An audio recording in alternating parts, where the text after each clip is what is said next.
மாநில பசுமை தீர்ப்பாயமாக இருக்கட்டும், இல்லை மத்தியில் இருக்கக்கூடிய பசுமை தீர்ப்பாயமாக இருக்கட்டும், இந்து விழாக்கள் அப்படின்னாலே அவங்க அப்படியே துள்ளி குதிச்சு ஓடி வந்துடுவாங்க. தீபாவளின்னா பொல்யூஷன் எப்படி இருக்குது, மாசு எந்த அளவுக்கு இதாக இருக்குது, காற்றிலே கலந்துருக்கிறது அப்படின்னு, பட்டாசு வெடிச்சதுனால அப்படின்னு அப்படி சொல்லுவாங்க. இப்போ வந்து என்னென்னா மகா கும்பா மேளா நடந்துகிட்டு இருக்கு. 144 வருடங்களுக்கு ஒரு முறை நடக்கக்கூடியது. அவங்க ஏதோ எக்ஸ்பெக்ட் பண்ணது 40 crores வருவாங்க அப்படின்னு. சோஃபார் 60 crores கிராஸ் ஆகிடுச்சு. அதுவும் இந்த 26, 27 எப்படி சமாளிக்க போகிறோன்னு தெரியல அப்படின்னு சொல்லி அன்றைக்கி ஒரு நாளைக்கே கிட்டத்தட்ட 7-8 கோடி பேர் வருவதற்கு வாய்ப்பு உண்டு அப்படின்னு சொல்கிறாங்க. இப்போ வந்து என்னென்னா அதை வந்து ஒரு அட்வென்ச்சரஸ் ஒரு ட்ரிப்பு மாதிரி பல பேர் 2 வீலர்லேயே போகக்கூடிய நண்பர் இன்னைக்கு விக்னேஷ் கூட போகிறாரு. நேற்று ஏபி முருகானந்தம் போயிருக்க அந்த இதெல்லாம் பார்க்குறோம். அது வந்து ஒரு சந்தோஷத்தோட ஒரு இந்து சங்கமம் நடந்துக்கிட்டு இருக்கு. இப்போ என்ன சொல்கிறாங்கன்னா, இந்த பசுமை தீர்ப்பாயம் அங்கே நீங்கள் போய் இப்படியெல்லாம் போய் கஷ்டப்பட்டு போய் குளிக்கிறீங்களே, அது வந்து குளிக்கிறதுக்கு ஒரு நாதி இல்லாத தண்ணி. அதில் வந்து பாக்டீரியாக்கள் அதிகமாக இருக்கும். அதுவும் இந்த ஃபீக்கல் மேட்டரில் இருக்கக்கூடிய அந்த பாக்டீரியா இதனால் பல தொற்று வியாதிகள் வரும் அப்படின்னு இன்னும் 4-5 நாள் இருக்கக்கூடிய நேரத்தில், ஒரு வாரம் தான் இருக்கக்கூடிய நேரத்தில் இப்போ புதுசாக ஒரு அறிக்கையை கொடுத்துருக்காங்க. இந்த அறிக்கைக்கு ரிபட்டலாக சட்டசபையிலேயே பேசியிருக்கிறார் யோகி ஆதித்யநாத். குளிக்க மட்டுமல்ல, குடிக்கவுமே உகந்தது அந்த திரிவேணி சங்க தண்ணி. அவ்வளவு க்ளீனாக நாங்கள் ட்ரீட்மெண்ட் பண்ணி தான் வச்சுருக்குறோம். இது வந்து கும்பமேளாவை சிதைக்கக்கூடிய வேலை அப்படின்னு சொல்லியிருக்காரு. இந்த செய்தி எப்படி பார்க்குறீங்க? அதாவது சார், கும்பமேளா ஆரம்பத்தில் அதான் நீங்கள் ஒரு விஷயம் சொல்லிட்டீங்க. ஹிந்து பண்டிகை என்றாலே இவர்களுக்கு சீர்குலைக்கிறதா வேலை. தீபாவளினா பட்டாசு வேண்டாம்பாங்க, விநாயகர் சதுர்த்தினா ஐயையோ கலர் அடிச்சிருவாம்பாங்க, ஒவ்வொன்றுக்கும் ஐயோ மண்ணு பொம்மை இல்லை பிளாஸ்டிக் பொம்மை சுற்றுச்சூழல் கிடம்பாங்க, ஹோலி பண்டிகைன்னா கலர் அடிச்சிருவாம்பாங்க. ஏதாவது ஹிந்து பண்டிகைன்னு வந்தாலே திடீரென்று இவர்களுக்கு வந்து சுற்றுச்சூழல் ஞாபகம் வந்துடும். இதே கிறிஸ்மஸுக்கு சுற்றுச்சூழலுக்கு பிரச்சனை இல்லாத ஜல்லிக்கட்டுனாலும் பிரச்சனை, தம்பாலானாலும் பிரச்சனை, உரியடி திருவிழா அந்த இதுல மகாராஷ்டிரா இருந்தாலும் அதுவும் பிரச்சனை, ஏதனாலும் பிரச்சனை. இந்த மகாமகத்தை பொறுத்தளவில் அவங்க முதல்ல என்ன எதிர்பார்த்தார்கள் என்றால் இந்த வெற்றியை அவர்கள் எதிர்பார்க்கவில்லை. 40 கோடிங்கிறது நடுலையே 40 கோடியை தாங்கி 55 கோடி 60 கோடியை தொடும் என்ற வெற்றியை எதிர்பார்க்கவில்லை.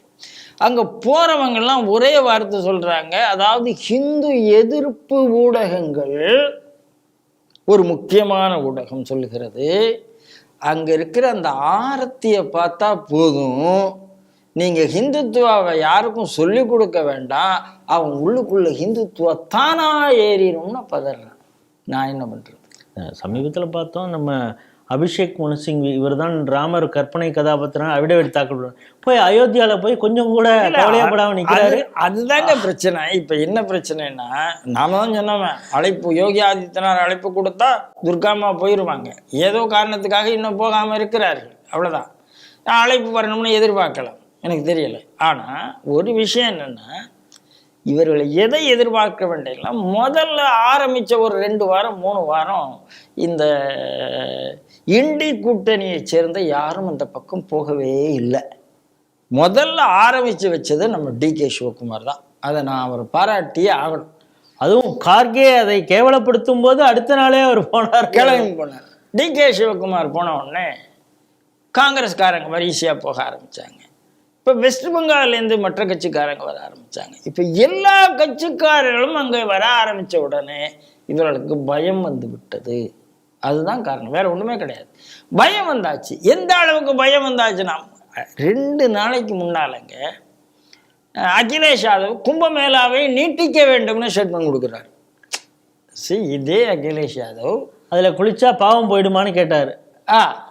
இப்போ வந்து அது தண்ணி சரியில்லைங்கிற. அப்போ நீங்கள் எந்த நிலைப்பாட்டில் இருக்கிறீங்க? கும்பமேளாவுக்கு யூபி மக்கள் எல்லாம் ஆதரவு கொடுத்து விட்டார்களோ கும்பமேளா நீட்டிக்க வேண்டாம்னு சொல்ல வேண்டியது. ஐயோ நம்ம கட்சிக்காரனே இனிமேல் குளிக்க போறான்னு தெரிஞ்ச உடனே ஐயோ இது சரியில்லைன்னு சொல்ல வேண்டியது. இவ்வளோதாங்க இவங்க அரசியல்.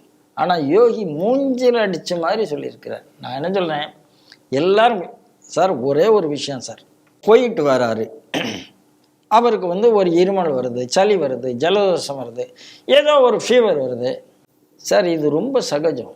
கூட்டத்தில் போயிட்டு வந்தாலே ஒருத்தருக்கு வந்து ஜலதோஷம் வரும். நான் தண்ணி மாதிரி குளித்தாலே ஒருத்தருக்கு ஜலதோஷமோ இருமலோ வரும். இதெல்லாம் இயல்பு. அதாவது இதுக்கு வந்து அந்த தண்ணி தான் என்று சொல்லுவதை விட ஒரு அயோக்கியத்தனம் ஒன்றுமே கிடையாது. அதைத்தான் பத்திரிகைகளே எழுதுறாங்க, ரொம்ப நல்லா இருக்கு, இதா இருக்கு அப்படின்னு சொல்லிட்டு அங்கே போயிட்டு வந்தால் வருவது இயற்கை தான் அப்படிங்கிறதையும் சொல்கிறாங்க. ஆனால் இதெல்லாம் தாண்டி தான் மக்கள் போகிறார்கள். தமிழ்நாட்டிலேயே கும்பகோணத்தில் மகாமகத்தில் ஜெயலலிதா கலந்து கொண்ட மகாமகத்தினுடைய இன்சிடென்ட் நமக்கு தெரியும். அந்த நேரத்தில் இந்த இந்தியா டுடே பத்திரிகை, நக்கீரன் பத்திரிகை அந்த தண்ணியில் எப்படி குளிக்கிறான்னு எழுதினாங்க. அன்னைக்கு எழுதினது தான் இன்னைக்கு ஆல் இண்டியாவில் எழுதுறாங்க, வேற ஒன்றும் கிடையாது. ஆனால் இதே கும்பமேளா எல்லா 12 ஆண்டுகளுக்கு ஒரு தடவை நடந்து கொண்டு தான் இருக்கிறது. ஒவ்வொரு தடவையும் கோடி கோடி மக்கள் வந்து கொண்டு, நேரு காலத்துலேருந்தே 10 கோடி பேர் வந்துட்டு தான் இருக்கிறாங்க. அன்னைக்கெல்லாம் தண்ணி மாசுபடலையா? நேரு காலத்தில் மாசுபடலையா? இன்னைக்கு தான் மாசுபடுகிறதா? ஆனால் யோகி, அதாவது இந்த கும்பமேளா உலகம் முழுக்க உள்ள மேனேஜ்மெண்ட்டுக்கு பெஸ்ட் ஸ்டடி இதுதான் அப்படின்னு இப்போ எல்லாரும் சொல்கிறாங்க. ஏன்னா அதுக்கு கரெக்டாக நீங்கள் சொல்கிறதுக்கு மேட்ச் ஆகிறதுங்கிறதுனால இந்த செய்தியும் சேர்த்து சொல்லிடுறேன். ஒரு தேசிய சிந்தனை கொண்ட ஊடகவியலாளர் ராகுல் சிவசங்கர், உங்களுக்கு தெரியும், ஆங்கில ஊடகத்தில், அவர் ஒரு விஷயம் சொல்கிறார்.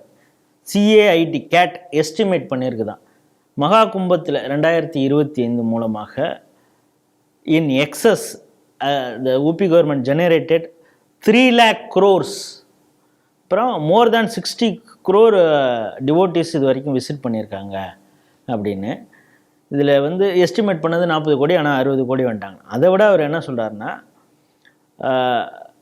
the turnout in perspective 70 lakh 70 பேர் இது வரைக்கும் எதில் அட்டன் பண்ணுவாங்கன்னா ரியோ கார்னிவலில், 25 லட்சம் பேர் சாதாரணமாக அட்டன் பண்ணுறது ஹஜ்ஜில், 72 லட்சம் பேர் ஒக்டோபெர்ஃபெஸ்ட் அப்படிங்கிற ஒரு காங்கிரிகேஷனில். மகா கும்ப 2025 so far 60 crore, it's a unmatched one அப்படின்னு சொல்லியிருக்காரு. இப்படிப்பட்ட காங்கிரிகேஷனை பார்த்து தான் இந்த இண்டி கூட்டணிகள் பயப்படுகிறது. ஆமாம் சார், அதாவது கோவிட்லேயே மோடியினுடைய அந்த ஹேண்ட்லிங் பார்த்து இவங்க பயந்து போயிட்டாங்க. இவ்வளோ பெரிய நாட்டை எப்படி காப்பாற்றினார்னு, அதாவது இந்த நாட்டில் சாவு உழாதா, இளவு உழாதா, மோடியை கவுத்தர முடியாதா அப்படின்னு அன்னைக்கும் இதே குரூப் தான் மோடியினுடைய ஊசிக்கு எதிராக பேசினது. மோடியினுடைய ஊசிக்கு எதிராக யார் பேசினார்களோ அவ தான் இன்னைக்கு தண்ணிக்கு எதிராக பேசிக்கொண்டு இருக்கிறார்கள். பிபி கிட் இல்லை, சிலிண்டர் ஆக்சிஜன் சிலிண்டர் இல்லை, அது இல்லை, இது எல்லாத்தையும் பேசி முடிச்சாச்சு. மோடி நிர்வாகம் பண்ணார். இன்னைக்கு மோடி அதன் காரணமாகவே உலகத் தலைவராக இருக்கிறார். யோகி 48 நாடுகள் 70 நாடுகளை சேர்ந்த தலைவர்களை அங்கே கூப்பிட்டு இருக்கிறார். அவங்கெல்லாம் வராங்க, அவங்கெல்லாம் குளிக்கிறாங்க. நீங்க கையில வச்சுட்டு இருக்கிற கூட பாலிவுட்னுடைய ஸ்டார்ஸ் வராங்க, அவங்க குளிக்கிறாங்க. காங்கிரஸுக்கு உதறல், கம்யூனிஸ்டுக்கு உதறல். எப்படி இவர் அங்க இல்லைன்னா நம்மள ஆடுமேன் அவுட் மாதிரி நம்மள தனியா பாத்துருவாங்க. ஒரு 7 நாளைக்கு பாத்துருவாங்களா சார் நீ கும்பமேளா போனியா அப்படின்னு ஒரு கேள்வி வரணும். இப்போ ஒரு தீகா கட்சிக்காரர் தமிழ்நாட்டிலேருந்து எத்தனை பேர் போயிருப்பாங்க அப்படின்னு ஒரு கேள்வி எழுப்புறாரு. ஏதோ தமிழ்நாடு திராவிட பூமி யாரும் போயிருக்க மாட்டாங்கன்னு நினைச்சு. சார் அவருக்கு நான் பதில் சொல்றேன், தமிழ்நாட்டிலேருந்து கிட்டத்தட்ட 20 to 25% போயிருக்காங்க. ஏன்னா மற்ற மாதிரி அவங்க அலப்பறை பண்ணல, அவ்வளோதான் தவிர போயிருக்கிறார்கள். ஏன்னா சார் காசிலை கூட்டம் எனக்கு தமிழ்நாட்டிலேருந்து போனவங்க, அதாவது தமிழர்கள், வெளிநாடு வாழ் தமிழர்கள், எனக்கு தெரிஞ்சு பல குடும்பம் நேரடியாக கும்பமேளா போயிட்டு திருப்பி அவங்க நாட்டுக்கு போயிருக்காங்க. யாரும் தெரியும். அதனால இந்த பயம்தான் இவங்க. 60 கோடிங்கிறது இந்தியாவுடைய ஜனத்தொகை 145 கோடி, இந்துக்களுடைய ஜனத்தொகை அதில் 110 கோடி என்றால் 60 கோடி பேர் போகிறாங்கன்னா வாட் இஸ் தி நம்பர்? உங்களால் கற்பனை முடியல. உங்களுக்கு பிஜேபியினுடைய ஓட்டே அவ்வளவு கிடையாது. பிஜேபியினுடைய ஓட்டை விட 2 மடங்கு 3 மடங்கு அதிகம். அப்போ பயம் வருமா இல்லையா? அவ்வளோதான். அடுத்த எலெக்ஷனில் ஏற்கனவே 2014 11 மாநிலத்தில் பிஜேபி 50%க்கு மேலே. இப்போ கிட்டத்தட்ட 2019 அதே மெயின்டைன் ஆச்சு. 2024 கொஞ்சம் குறைஞ்சது. ஆனாலும் கூட பல மாநிலம் 50%க்கு மேலே. இந்த போக்கு போனால் இந்தியாவில் இருக்கிற எல்லா மாநிலங்களிலும் பாரதிய ஜனதா கட்சி 50%க்கு மேலே வாக்கு பெற்றுவிடும். ஹிந்துக்கள் எழுச்சி பெற்று விடுவார்கள். ஹிந்துக்களை பற்றி உலகம் முழுக்க தெரிந்து விட்டது அப்படிங்கிற வழக்கமான பயம் இந்த ரிப்போர்ட் வந்திருக்கு. யோகி அழகா அடிச்சு பதில் சொல்லிட்டாரு. இதனாலலாம் கூட்டம் குறைய போறதே இல்லை. ஹிந்துக்களுக்கு இந்த பொய் பித்தலாட்டம் எல்லாம், இந்த நாத்திகவாதிகளுடைய பொய் பித்தலாட்டம் எல்லாம் தெரியும். ஆகையினால வெற்றிகரமாக கும்ப முடியும். உலகத்துடைய தனிப்பெரும் மேனேஜ்மெண்ட் எக்ஸ்பர்ட்டாக யோகி இருப்பார்.